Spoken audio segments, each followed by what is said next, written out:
So, Adi, when we first introduced the idea of sacred geometry to the group, how did it sound to you? What did it mean? Well, when I first heard about sacred geometry, it kind of sounded intimidating because it's taking some aspect that I learned in school when I was in 9th grade, and now in 12th grade I was like, oh, I haven't worked with a compass and things like that. And then using the word sacred, you think of religion and things like that, so then it just makes you wonder, how can these two words be together?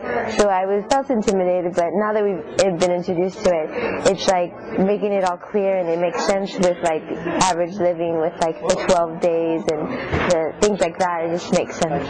Well, the drawing that you've created, you've now colored. Tell me about your choice of the colors you use and how you feel about the form that you designed.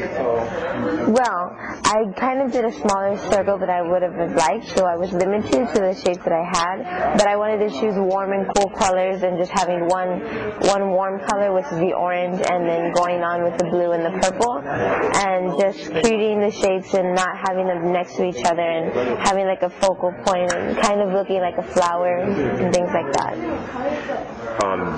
Do you see yourself practicing these techniques on your own outside of what we're going to be doing here? Definitely, because I have access to a compass at home and paper and color pencils, and it's not this mind-boggling hard concept. It's definitely something that I can reproduce over and over again and experiment with and things like that.